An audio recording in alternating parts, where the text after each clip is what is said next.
The biggest flaws in WWE. Number 11. How talent can evade security. Whenever a fan jumps over the barricade, it usually takes the WWE security team a few seconds to bring the fan down to the ground.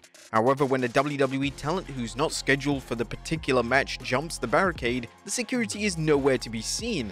Additionally, wrestlers somehow have the ability to move towards the front of the barricade without any security member asking them their business, and WWE has somewhat tried to combat this in recent years in the most comedic way imaginable.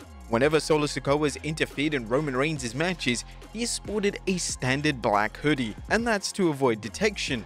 This means that in theory, if a fan wore a black hoodie, they'll be able to sneak up right up to the ringside area. Number 10. Wrestlers are put under a spell. Wrestling is filled with outdated tropes, and one of them is that wrestlers are always distracted by entrance music, and this distraction is always so significant that the wrestler stops whatever they're doing, even if they're about to win a major match. Take for instance at the Money in the Bank 2019, Mustafa Ali had his literal hands on the Money in the Bank briefcase. A trope that makes little sense from a kayfabe perspective is usually booked when a wrestler costs another wrestler a match. A wrestler's theme will play, or the wrestler will come out on the ramp, and the wrestler will be so thrown off by this mental distraction that it'll cost them the match. WWE have, to their credit, been trying to limit angles of this nature, and for good reason, as they do nobody any favors, and there are much more creative and logical ways to incorporate distractions and interference into key matches.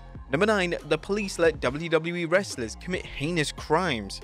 Throughout the history of WWE, they've delivered numerous angles where the police have gotten involved and proceeded to arrest a wrestler for committing a serious crime.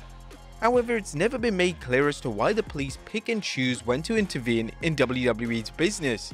Numerous heinous crimes have been committed in WWE programming, including attempted murder, and police have never been remotely interested. This was somewhat directly addressed in 1999 during the feud between Vince McMahon and The Undertaker. When McMahon called the police to seek assistance as the dead man was about to invade his home, the relevant police department accused McMahon and WWE of delivering a publicity stunt. Number 8. You're in a blood feud. One of the most frustrating things about pro wrestling, particularly WWE, is when two wrestlers are in the midst of a heated, intense rivalry, and when the eventual matchup occurs, the two lock up. A lockup is a traditional starting off point of a wrestling match, and it shows a sign of mutual respect. However, when it comes to blood feuds and payoffs to the feud in question, a lockup should definitely not happen first. The two wrestlers should be throwing everything they can at their arch nemesis, and delivering a standard lockup makes no sense whatsoever. This was the case in 2018 when bitter enemies Dean Ambrose and Seth Rollins collided at the TLC event. Even though the feud was red hot and both men wanted to rip each other apart, they started the match with a lockup and traditional chain wrestling. Quite rightly, this sequence was scolded by fans, as it simply made no sense, and it was hardly a surprise that fans in attendance heavily turned on the match. Number 7. The Undertaker's selective powers. Supernatural characters are hard to deliver effectively, yet WWE struck gold when it came to The Undertaker. Taker was insanely dedicated to the character for 30 years and in turn helped create one of the strongest characters in pro wrestling history. A lot of the elements of the character worked across numerous eras, yet this didn't mean that everything made logical sense from a kayfabe perspective. Take for instance The Undertaker's powers such as summoning lightning. The dead man only seemed to do this for certain segments, yet when it came to actual 1v1 matches, the dead man usually decided to abandon any supernatural powers. Surely, if The Undertaker was so powerful, he could use his supernatural powers during no DQ style matches to pick up an easy win. This was never addressed on WWE programming, and although the obvious answer was that it would get boring extremely quickly if the dead man used powers such as lightning in every match, it'd be nice to have some kind of kayfabe explanation from WWE. Number 6. The camera doesn't exist. WWE wrestlers have a weird relationship with cameras. Often wrestlers cut promos directly into the camera, yet sometimes they're booked to act like the camera isn't there. WWE are prone, particularly over the past 2 decades, to produce backstage segments where a camera is clearly there, yet the wrestler fails to acknowledge it. This is even the case when wrestlers are sharing top secret information and they still divulge this private information with full knowledge that a cameraman is there in the setting with them. Now, TNA actually had a great answer to this, as it would often have talent acknowledge the camera and even kick the cameraman out of the setting.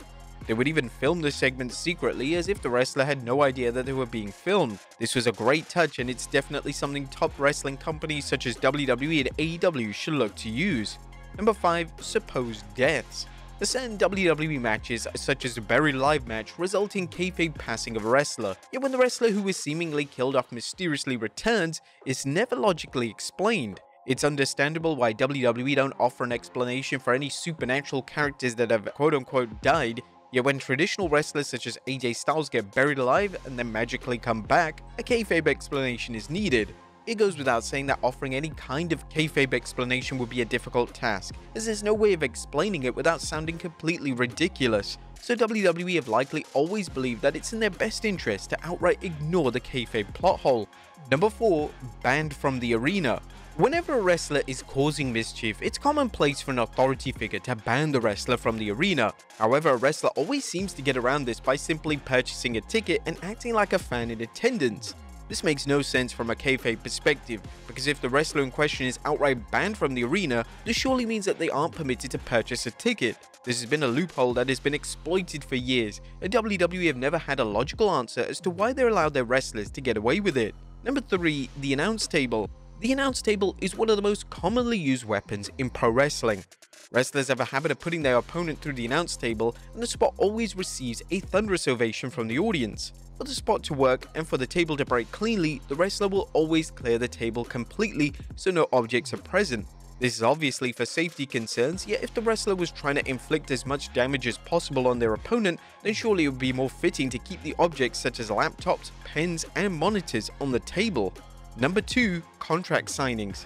WWE loves to market and book a contract signing on TV for a major match. These types of segments are a great way to take a feud to the next level, and delivering the contract signing on live TV throws an added element of importance and legitimacy to the match in question. Only a select number of matches per calendar year are selected for contract signings, which begs the question, how are these matches chosen, and does every match on the show require a contract? This has never been clarified by WWE, and you would have to assume that every pay-per-view match requires a contract. So does the authority figure at the time just go around seeking signatures? The kayfabe answer is potentially that the authority figure may wish to present the contract signings for their biggest matches in a live setting. This in turn would spike a rating and give the greatest exposure to the featured match. And number 1, wrestlers don't watch the show. Whenever WWE presents Raw or SmackDown, it's very much presented as a live broadcast, and the announcers and wrestlers address the fact that Raw or SmackDown is a show on the respective network. However, why don't wrestlers watch the show themselves? Over the years, there's been numerous examples of wrestlers failing to watch the product. This ridiculous trope usually comes down to a wrestler being clueless about something that was booked on a show, and this in turn makes them look completely incompetent as a character. One wrestler who's broken this formula seems to be Kevin Owens. Owens often cites that he watches the show and has a good understanding of what occurred on prior shows, and what type of actions and behaviors he should expect out of certain wrestlers. And there you have it, folks, the biggest flaws in WWE. Be sure to leave your comments down below, and I'll see you next time with some more wrestling content.